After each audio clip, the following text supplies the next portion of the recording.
Hi friends, మీరు రమేణ మాట్లాడుతున్నాను. ఏంటని చూస్తున్నారా? ఫ్రెష్ అయ్యి చుండు చుట్టుకుని ఉన్నా అనుకుంటున్నారా? ఏం లేదు ఫ్రెండ్స్, నేను సాయిబాబాకి 5 వారాలు మొక్కున్నాను. చాలా మహిమ గల సాయిబాబా.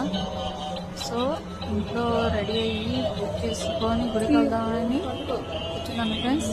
అలా మా ఫ్యామిలీతో ఇంకా పూజ దగ్గరకు వచ్చేసి పూజ అంతా రెడీ అయిపోయింది. పూజ అన్ని కార్యక్రమాలు అయిపోయింది. పూజ అయిపోయింది. ఇంకా హారతి చేసి ఇంకా మా పెద్దవాళ్ళు ఉన్నారు కదా, మా ఆయన గారు ఇంకా మా అత్తగారు ఇంకా వాళ్ళు పెట్టుకున్నారు. ఇంకా గుడికి వెళ్దామని మా బుజ్జి తల్లి మా పాప ఇంకా స్టార్ట్ అవుతున్నాము. ఇంకా అలాగా పూజ అయిపోయింది. చూసారు కదా ఫ్రెండ్స్. ఇంకా నైవేద్యంగా పాలకోవా ఆయనకి సాయిబాబా అంటే చాలా ఇష్టం ఉంటుంది కదా, మహిమగల సాయిబాబా కదా. సో పాలకోవా అని పెట్టాను. ఇంకా మా వారు అందరూ దండం పెట్టుకొని ఇంకా రెడీ అయిపోయిన పూజ ఇంకా కిందకి వెళ్దామని రెడీ అయ్యి ఇంకా టెంపుల్కి స్టార్ట్ అయ్యాము. మా ఫ్యామిలీ మొత్తం చూసారు ఫ్రెండ్స్. మా పాప హాయ్ చెప్తుంది, కనబడుతుంది. ఇంకా మా బుజ్జి పాప కూడా ఉంది, చూసారు కదా. ఎత్తుకున్నాము.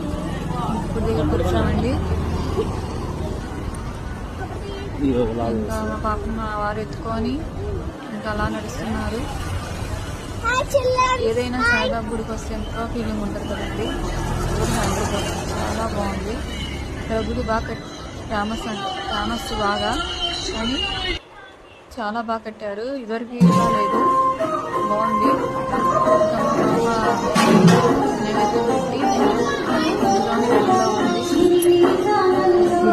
ఇష్టం కదా, అయిపోయింది. ఇంకా దర్శనం చేసుకున్నాము, వచ్చేసారు. ఇంకా బయటకు కూర్చున్నాము. ఇంకా ఫ్రెండ్స్, అది ఫ్రెండ్స్ ఫస్ట్ ఫాలో అవ్వండి ఐడికి. అలానే ఎలా ఉందో చెప్పండి ఫ్రెండ్స్. Bye bye.